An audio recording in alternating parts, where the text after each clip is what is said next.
Well, for those of you who know me, I'm Charlene Scholey. It was an honor and a privilege to be asked to talk to you today. It was advertised that I was going to preach a sermon, but that's not true. I don't have anything that could be called sermon worthy. And so I decided I would just call it a fireside chat.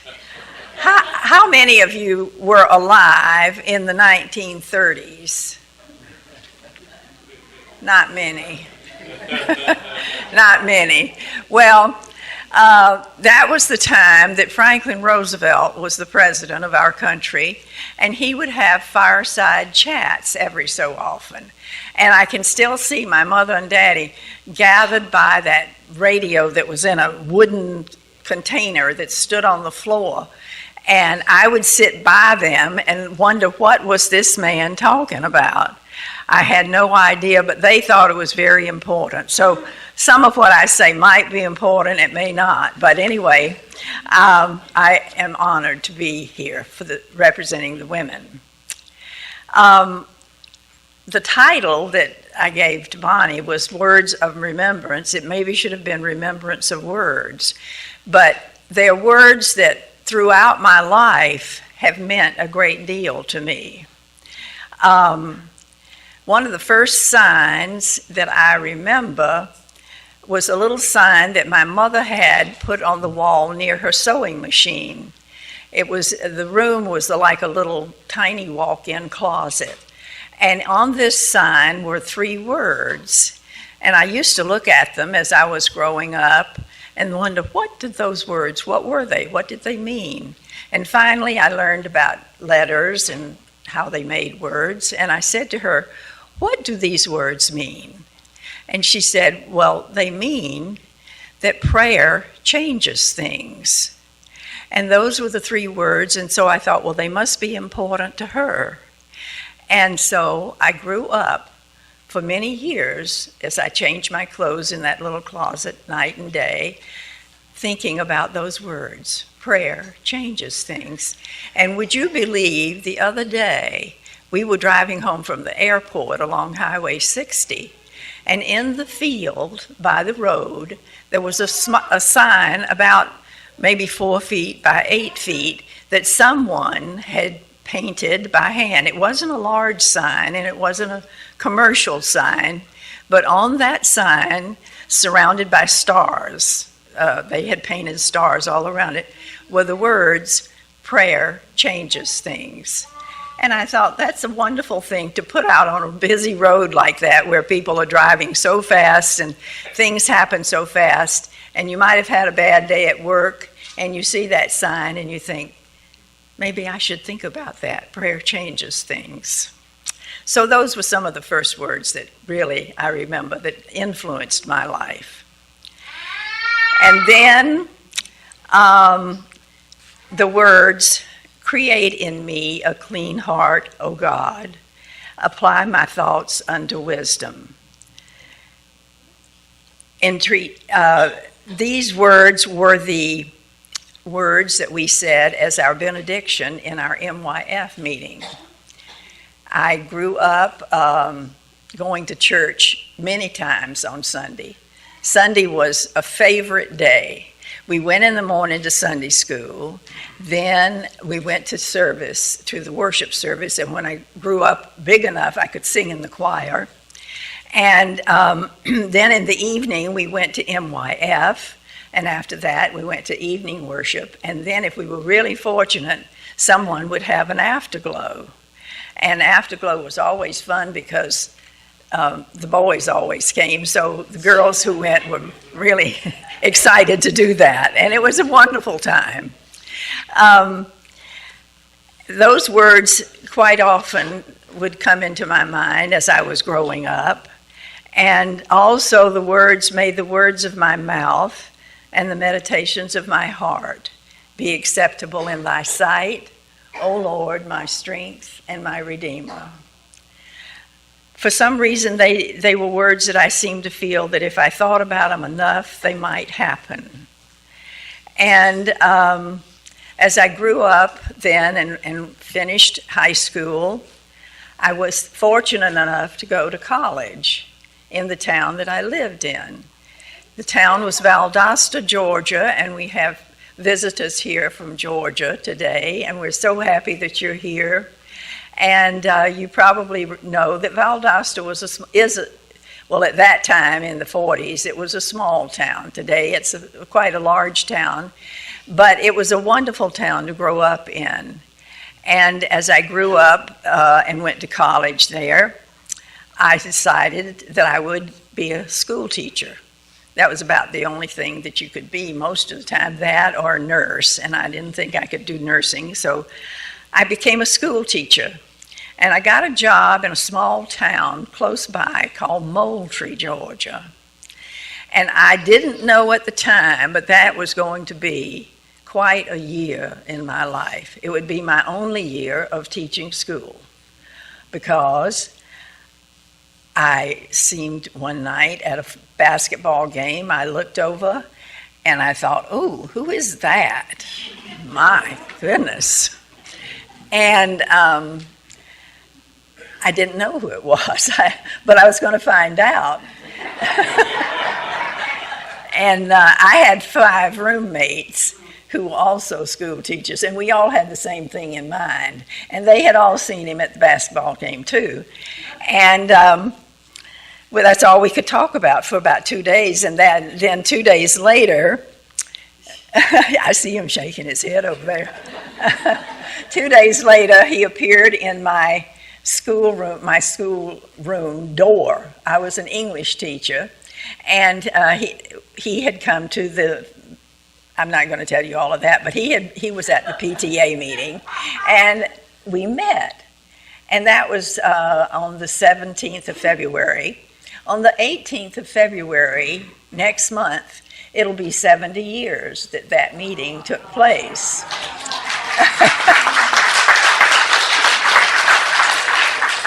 And so 6 months from that day, the 18th of August, we were married. And the words from the book of Ruth, I always loved, and I always thought I'd like to have them said at my wedding, or read at my wedding. And they were, entreat me not to leave thee or return from following after thee. For whither thou goest, I will go. Whither thou lodgest, I will lodge. Thy people shall be my people, and thy God, my God. I love those words. And so we had them at our wedding. But little did I know that it was going to be a lot of following after thee. I mean, we moved a lot. The first year that we were married, we were never in a town longer than 3 weeks, because that was the nature of Walter's job. So we just kept going literally from Maine to Florida and as far west as the Mississippi River. And in all of those towns, quite often on Sunday morning, we would look for a church, usually a Methodist church, and we'd go to worship there. So that was a wonderful thing, a part of our experience that we really enjoyed. And so after that first year, we decided that it was time to settle down, and we did, in Athens, Georgia. And so after we were there 3 months, we were transferred to Cleveland, Ohio. And for a girl who had lived in South Georgia all her life and had never seen snow, this was quite a move. And Walter, my husband, was from Detroit, Michigan, and he had seen a lot of snow, so he wasn't so excited about it, but I really was. And we lived in Cleveland then for 7 years, and we attended a small neighborhood Methodist church. And our 3 little children went to Sunday school there. While we were in Cleveland, we had twins who were born, a boy and a girl, and then later another little girl. And as I said, we attended this neighborhood Methodist church. And I have to say, I'm sure they must have had women's groups, but I was just too busy to try to do anything with them. So I don't know about the women's groups in those smaller churches. But then, one day, after 7 years in Cleveland, my husband came in and said, "We've been transferred to Westfield, New Jersey." And I thought, that's wonderful. That's just tremendous. It's close to New York. We'll get to see a lot of things, do a lot of things. And we did. And we loved living there. We had friends. We went to a wonderful Methodist church in downtown Westfield. And then, I don't know, maybe some of you who've worked in large corporations know that sometimes things happen. People get crossways with one another for one reason or another. And that's exactly what happened. One day, it was the day before Thanksgiving, actually, my husband came in and said, "I've been fired." I said, "My goodness, what are we going to do?" Well, he said, we'll make out, we'll be all right. And I thought, but we're going to have another child. I was 6.5 months pregnant with my fourth baby, and I thought, how will we get through this? But Walter said, "Don't worry, we'll make it." And then on Sunday, after Thanksgiving, we went to church, and Dr. Clark Hunt was our minister. I've always remembered him so well and remembered his name. And I was looking through the bulletin, and there were these words. I don't remember whether he preached on them or not, but they were words that I needed to see. And this is what they were. "Have no anxiety about anything, but in everything by prayer and supplication, with thanksgiving, let your requests be made known to God, and the peace of God, which passes all understanding, will keep your hearts and minds in Christ Jesus." And that's from Philemon 3, 6, and 7. Anyway, those words, and this is the piece out of the bulletin. I tore it out that day, and that's over 55 years ago. But it's always been in my Bible, and I still read it sometimes when I'm really feeling like I've got a lot of things on my mind. But anyway, those words, again, were part of things that helped me get through hard times. And then a good thing happened. Walter was rehired very quickly, and so he only had to commute from New Jersey to Ohio every week for the next 3 months. So it was a kind of a hard time, but that little baby actually got born, as babies do, and she's sitting over here today with my dear husband. And Rozzy, thank you for coming. She has been a joy and a pleasure. Our dessert is what we called her. And she's been just a wonderful daughter, as I have all of our daughters. So then, what happened next, you might guess. In a few months, Walter came in and said, "We've been transferred off to Texas this time." And I was so excited because I thought Texas was the South, but it's not. It's the It really is where the West begins. And we had a wonderful time in Fort Worth. We loved it. The job that Walter had been transferred to was his dream job. He loved it so much, and the children loved Texas, and we just enjoyed the 3 years that we were there. But after 3 years, one night, the telephone rang. And I could hear Walter talking, and he said something about California. Wow. And he hung up and he said, "We've been transferred. We're going to California." So those words about following him and going with him, they were they were so prophetic, and I didn't realize how much we were going to be doing. But we moved to California, to the San Francisco Bay Area, and that's where we lived for the next 40-so years. We loved it there. Again, we had so many friends, and we attended a large United Methodist church in Los Altos. But it was so large that we kind of felt a little bit lost in it. And so after about 7 years, we decided that maybe we would look for a smaller church. And we started attending Foothills Congregational Church, which is a part of the United Church of Christ. And so for the next 30 years, that's where we went to church. And we loved it there. Again, we have always loved the churches that we've attended. We've loved the groups that met, the Sunday schools, everything about them. And so we thought, well, this is where we're going to live for the rest of our life, in Los Altos. But that wasn't going to be quite true. There's one thing, though, I do want to say before I leave Los Altos, because it had an important part in my life. While we were attending the Congregational Church, I learned about a group, an organization called Unity. Not Unitarianism, but Unity. And a friend of mine was going through chemo with breast cancer, and she always was up and feeling, even though she felt so bad, she would have a smile on her face. And one day I said to her, how do you keep yourself up, and how do you make other people feel so good when you're feeling so bad? And she said, well, every morning I start off by reading the Daily Word.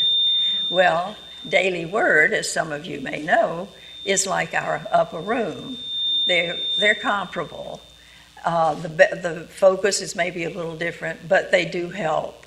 And the thing about Unity that I learned is that they have a 24-hour call area. You can call any time of the day or night, and there will be someone there to answer your call.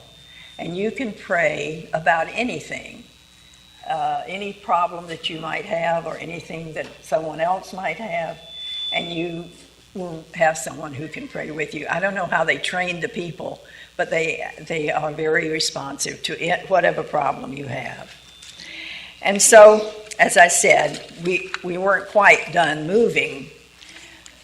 In 2003, we came to Southern California. That time, Walter sort of followed after me because he loved the North. I did too, but we had 5 grandchildren down here, and we thought that it would be nice to be near some of them. Our other 2 grandchildren were up in Oregon, and we lived between them, and we didn't get to see anybody very much, so we came to Southern California. And it has been a wonderful part of our lives down here. We didn't know, we were old. Walter kept saying we're too old to move. Well, we were old, but I thought we could do it, and we did it. And we went first to Murrieta United Methodist Church, and we loved that church, but after about 8 years, we decided it was really too far to drive. Why didn't we find out about the church here that was just across the freeway from where we lived? And so that's when, in 2011, we started coming to this church. And this church, I have to say, without a doubt, has the most wonderful women's group in it that I have ever been in my whole life. I've been, as you can tell, in a lot of churches, but the ladies in this group are the most giving.